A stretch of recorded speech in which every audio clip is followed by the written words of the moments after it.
Good morning, everyone, and welcome to Bloomberg UK, a new show with a special focus on the biggest challenges facing the British government, the economy, financial services and markets. I'm Francine Lacqua here in London. Now, on the show this week, strike action threatens to bring the UK to a grinding halt in the lead up to Christmas as a cost of living crisis begins to bite. We'll hear from the National Secretary of one of the UK's biggest unions. Plus, the government is also preparing to unveil its much anticipated reform package to boost the City of London. But will it be more of a whimper than a big bang? But first, where do all the challenges leave the Prime Minister, Rishi Sunak? He was meant to be a safe pair of hands after the turbulence of his predecessor, Liz Truss, but his hands now appear increasingly tied by backbenchers from his own party. So to get us started, Allegra Stratton, author of Bloomberg's daily UK newsletter, The Readout, former Downing Street press secretary, and she joins me now. Allegra, first of all, Francine. Massive shout out to The Readout. It's a great read. It's funny. It has it all. It's so if funny. you don't read it, you have to go and check it out. It drops in your inbox at 5 p.m. every day. So where are we with the Prime Minister? He's, he was dealt a difficult hand, but now he's also not held by backbenchers. No, I mean, it's the toughest inbox of any Prime Minister in recent times. He is dealing with a party that's been in power for 12 years now, an extraordinary period, but it does also come with, as you suggest, a number of different factions that have their views. I called it in the readout once the government of all the factions rather than the government of all the talents, because party management is the number one job at the moment. I think the main thing to say in his favour is that, if you remember back in September, the time of the mini-budget, the morning after the mini-budget, we had the pound falling very briefly, but to 103 against the dollar. People were predicting parity by the end of the year, weren't they? I mean, we wrote it in the Readout newsletter many times. It was different authorities saying at different points, this is going lower and lower and lower. And actually, we're now at 121 against the dollar, and people are saying, you know, that we're sort of, actually, it is in better health than it's been for a while. And I think we just should reflect that. But you are right that there are a number, you know, the headwinds keep getting gustier and more difficult for him. So, how should the Prime Minister actually measure success? It's difficult. I mean, does he look at markets? And you're right, this... I think he does, personally. We both know that he has a background in banking and in the city, so for him it is an indicator. And also, again, you know, was an indicator we were holding him to. So it isn't just him picking his measures. It was something that many people, investors, bankers, businesses around the country, around the world, needed to see from the UK. So I think that is a fair metric. But we also have to look at other metrics. You're right. We have Christmas and the prospect of crippling strikes. We also have inflation, which terrible inflation. It is, as the Prime Minister himself keeps saying, it is incredibly gruelling for families up and down the country. But I think fundamentally what I feel this week and then in the last few weeks is that sense of that election coming into view, even though it is at least 2 years away. They have to do it by January 2025. Here we are coming up for Christmas 2022. So it feels to people watching perhaps like it's an exceedingly long time away. But actually some of the kind of groundwork, certainly by the Labour leader this week, we had a big speech from him. Some of that groundwork, you can see the parties positioning themselves for polling in a long time away, but you have to, that they have to sort of start to put their people in pole position. So, do you think the Prime Minister is already in campaign mode, or at least it needs to try and be Prime Minister to all? Yeah. Right, if you look at that election in 2 years, and what does it mean in how the government deals with the strikes? So in terms of, they will be starting to think about what are the critical, you know, sort of barnacles off the boat was a phrase that Linton Crosby, a Conservative strategist, used years ago, and it's still applicable. It is, what are the key things that when you go into an election you want to be able to demonstrate you have gripped and you have got some control over? You saw this week from the Labour leader him talking about handing power back to regions and to mayors and so on. At first glance, I mean, me and you have both covered politics for a very long time.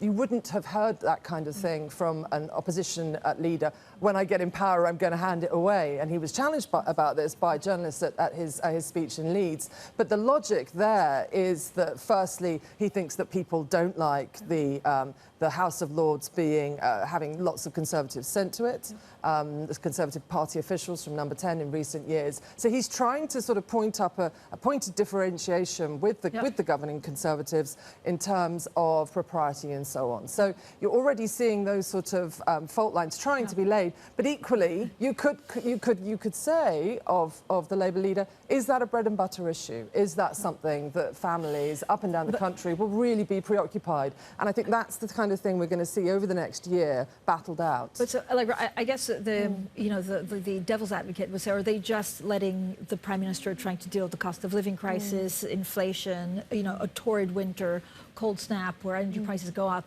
and see where that lands, to see if that's their opportunity come up? Look, I think you, as the opposition party, you can't see where anything lands. You have to grab the agenda and you have to shape it. And I think, with the strikes for the Labour leader, he has to make sure he's positioned as, for some of his party, they want to see solidarity with the strikers. That's where the Labour movement has come from. On the other hand, Keir Starmer will be wanting to assess the public mood. At the moment, the public do seem to be very sympathetic to the strikers. I don't know how much that will change as Christmas gets more and more difficult to actually celebrate people struggling to get home to families around the country. So I don't know whether that will crumble. But more generally, when we look into 2023, a lot of people predicting not just that gas prices and energy prices this year are high, but they will be high next winter. And we have a subsidy package from the UK government right now. We don't know that there will be one next winter, but the families will be feeling the pinch just as much. So I think these are longer term problems that are going to cost money. Allegra, you deeply care and have always cared. You were involved also in COP27 about the sustainability, climate change issues and green issues. Today we have the stamp of approval for a coal mine. Yeah. How does this country, how does the UK do when it comes to green issues and the race to net zero? Look, I think the decision on Cumbria is disappointing. It has been a long time coming, as you say. It's a couple of years now in the offing.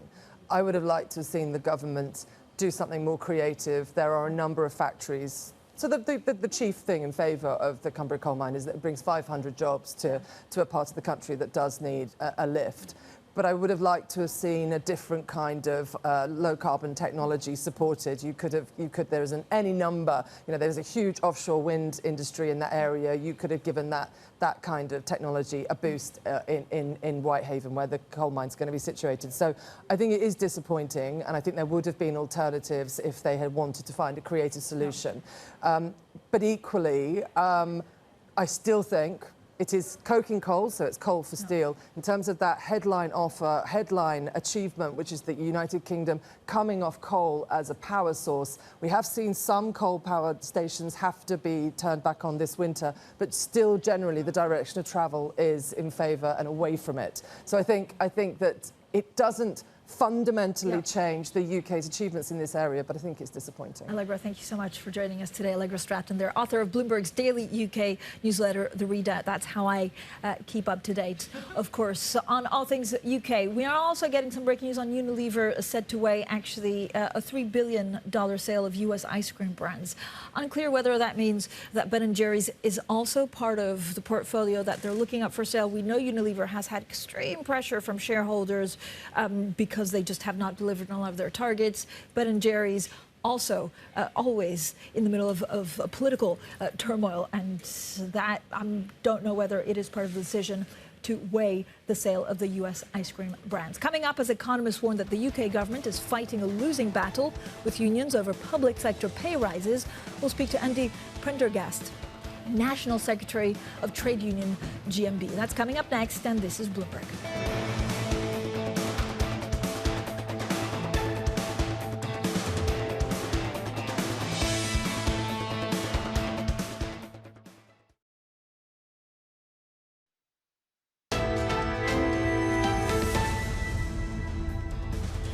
Economics, finance, politics. This is Bloomberg UK. I'm Francine Lacqua here in London. Now, the run-up to Christmas in the UK is set to be disrupted by a wave of strikes across the rail network, the postal service, hospitals and elsewhere. Workers in numerous industries in the public and private sectors are taking action over pay as prices continue to rise. Let's get more with our UK correspondent now, Lizzie Burden. So, Lizzie, are we headed in this kind of 1970s wage price spiral scenario? Well, it does seem like history. It's the biggest wave of industrial action since Margaret Thatcher Thatcher in 1989. As you say, we've got strikes every day from now till Christmas across sectors, people having to cancel their Christmas parties. But Callum Pickering at Berenberg had a great note yesterday. He said it's not like the 1970s for two reasons. First of all, the unions are weaker.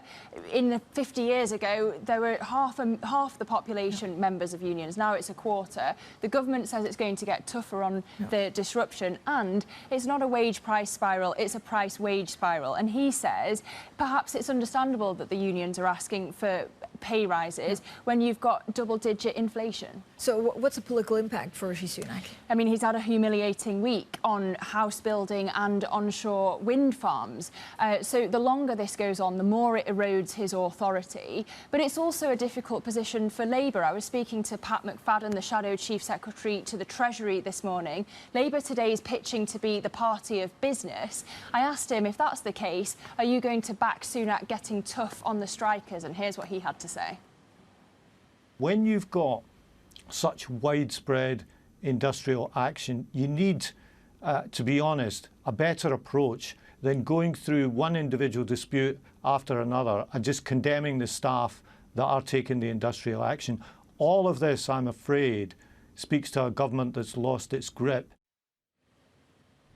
So, Lizzie, can the government win the argument? Well, its argument is it's pumped billions of pounds into supporting people with their energy bills. It's not going to give double-digit pay rises to public sector workers, which it says would add to inflation. Polling suggests that increasingly people see the unions in a negative light. A third of people want tougher restrictions. Perhaps that's because they're being directly disrupted. But when you speak to the unions, as I do, the answer is clear. The whole point of a strike is disruption. Right, exactly. So we have Lizzie, thanks so much, Lizzie Burden there. Let's speak now to the National Secretary for the UK General Trade Union, GMB, Andy Prendergast. GMB, General Trade Union in the UK, 460,000 members. Andy, first of all, you want maximum disruption to have negotiating leverage and negotiating power with the government. How will this end up? Well, ultimately, I mean, we want maximum disruption, or we want the threat of maximum disruption. You know, unions don't exist to strike. We exist to get the best deal we can for our members. And in a situation when pay is falling behind the cost of living, you know, we ultimately have to take difficult decisions, and that includes strike action. When you look at the NHS strikes, the sad reality is we don't want to be here. Our members have had 10 years of effective pay cuts under austerity. How exactly are the negotiations right now with the government? I mean, you're telling me you meet with them once a week, not more. Are you talking money? Well, ultimately, we want to talk money. They don't want to talk money. But, you know, when you look at the NHS, we have 130,000 vacancies. It's about 10%. The service is ultimately not delivering what the public expect. And unless they deal with long-standing wage issues, this is going to carry on getting worse. So we're saying to the government they have to talk about money. At the moment, it's the elephant in the room they don't want to address. Because they don't have the money? Well, they choose not to have the money. You know, governments have a choice on where they get their money from, you know, and ultimately we've got lots and lots of tax breaks that are there. You've got non-dom status. You have the fact that taxes on dividends are far lower than wages. You know, ultimately, working people are watching the rich often avoid taxes, taking steps, and ultimately, we as a country have a choice. Do we want to fund our public services properly? Because at the moment, they're in free fall. And who do you speak to on the government side? And actually, have you been able to give them assurances on some of the emergency services going through Christmas? Like, what is the chance of the strikes going ahead? Well, unless the government come up with a better offer in terms of pay, they are going ahead. Now, my colleague is speaking to Steve Barclay, the Health Secretary. We're also talking to trusts on a weekly basis on how do we provide emergency support. But, you know, to emphasise this, we do not want to take strike action in the NHS. This is being forced on us by the failure of the government to address long-standing wage issues, and the situation is getting worse. Do you need public support? So Lizzie Burden was bringing us the latest that, you know, public support is waning, or it's turning, because it's things that they deem, the public, that we deem as essential services. Well, I've been stood on picket lines for the last 20 years, and what always amazes me is the amount of public support we get, and particularly in the NHS at the moment, we're seeing widespread public support. You know, our nation saw these workers get us through the pandemic, you know, putting themselves at risk. We all went and clapped for them every Thursday across the UK. Now they're saying they want decent wages, and we believe the public support is on our side. We know that they see how bad things are getting, that waiting lists are getting longer, that they're not getting treatment. commitment. And ultimately, this is a cry for help in the health service. Andy, what is the government saying in terms of working conditions? So is there any, overture, or are they listening to demands on that side? I mean, the problem with working conditions is that they're willing to have a conversation about it, but so much of it comes down to money. Ultimately, how do you get better working conditions in the NHS? Well, you start by filling the 10% of vacancies we have across the service. If you can get those sorted, then there are other things we need to look at, technology, rosters, all of these kind of things. But without that money underpinning it, then quite frankly, it's a waste of time conversation. Do you think inflation, and we've seen, food price inflation gaining some 20%, energy 150% since the start of the year. There are also economists saying that then that slows down. Is that reflected in how much you demand wage increases by? Well, at the moment, we have to deal with inflation being where it is. And we keep hearing about OBR predictions and economic predictions. But if I go back 2 years, none of them had inflation where it was at the moment. So, economic forecasting is more a matter of guesstimates as opposed to an actual science. I think what our members are seeing is they're seeing high inflation with low pay rises. Now, we would rather be in a position of having high inflation and high pay rises. There is an economic impact on that. But, we seem to have a government who are very blasé about the rich's wages going off the scale. But whenever working people ask for increases, it's always an inflationary issue. This government is different from the previous government, though. Is that fair? And do you think it'd be a different kind of conversation with Labour? Well, we hope it would be. I think at the moment we as a union have to deal with the people in front of us, through experience and having represented people in the public sector for over 20 years. During the pre-2010, we had constructive conversations and ultimately we saw things improve in the public sector. In the last 12 years, they've got worse and worse. But, ultimately, this isn't a political dispute other than the fact that the employer, in this case, happens to be the government. For us, we want to make sure that whoever is in power, that our members are protected, that their standards are delivered and protected, and the public get the service they deserve. Andy, thanks so much for joining us. Andy Prendergast, there, National Secretary to the General Trade Union, GMB. Now, coming up, Big Bang 2, or more of a whimper. The Treasury is expected to announce reforms for the City of London this week, so we'll have plenty more on that next. And this is Bloomberg.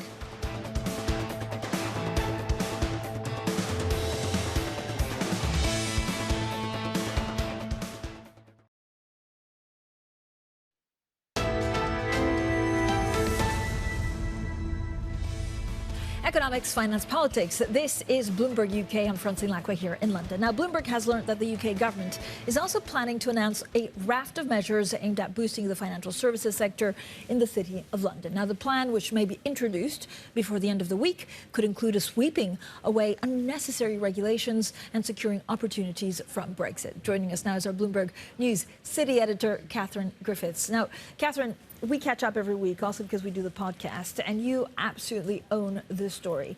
The government, under Kwasi Kwarteng, the previous chancellor, wanted to do a Big Bang 2.0. This is like unleashing regulation and unlocking the City of London. And now it's not where we're getting.